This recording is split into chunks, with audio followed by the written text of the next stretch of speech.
জাকারিয়া হাসান জানতে চেয়েছেন দুশ্চিন্তা থেকে মুক্তির উপায় কি? দুশ্চিন্তা থেকে মুক্তির সর্বপ্রধান উপায় হলো আল্লাহ রাব্বুল আলামিনের সাথে কথা বলা। মানুষ দুশ্চিন্তাগ্রস্ত অবস্থায় যদি কোনো শক্তিশালী কোনো ব্যক্তির সাথে শেয়ার করতে পারেন তাহলে কিছুটা নির্ভার ফিল করেন। আর আল্লাহ রাব্বুল আলামিনের চাইতে শক্তি ধরার কেউ নেই, তিনি কাদির, সব কিছু করতে তিনি সক্ষম। অতএব আপনার দুশ্চিন্তা দূর করবার জন্য আল্লাহর সাথে কথা বলুন, সলাতে চলে যান, বিশেষ করে সিজদায় গিয়ে আল্লাহর সাথে দীর্ঘ সময় কথা বলুন, তাহাজ্জুদে উঠে যান এবং আল্লাহর সাথে কথা বলুন। কোরআনে কারীমের বিভিন্ন অংশ আপনি তেলাওয়াত করুন খুব ধীরে ধীরে, তেলাওয়াত শুনুন খুব ধীরে ধীরে, দেখবেন ইনশাআল্লাহ অন্তরের মধ্যে আপনি প্রশান্তি অনুভব করবেন।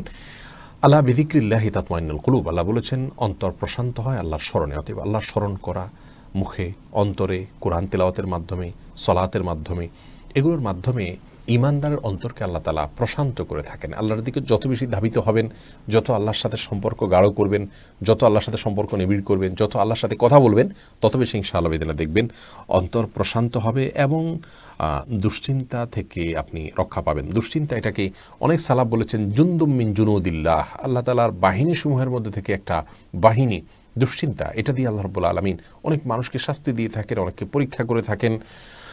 অতএব এইরকম পরিস্থিতিতে আল্লাহর কাছেই রুজু হওয়া, এটাই হলো সবচাইতে বড় উপায়। অতএব ভরসা আল্লাহ তাআলার প্রতি করা এবং আল্লাহর দিকে রুজু হওয়া, আল্লাহর দিকে ধাবিত হওয়া, এটা হলো দুশ্চিন্তা দূরের সবচেয়ে বড় উপায়। যে ব্যক্তি আল্লাহর প্রতি তাওয়াক্কুল করবেন তাকে খুব বেশি দুশ্চিন্তা গ্রাস করার কথা নয়। আল্লাহর উপর ভরসা করবে ঈমানদার, যে ইনশাআল্লাহ আমার অভিভাবক আল্লাহ তাআলা, তিনি দেখছেন, তিনি দেখবেন। এটি যখন করবেন ইনশাআল্লাহ আপনার মধ্যে আস্থা জায়গাটা তৈরি হবে।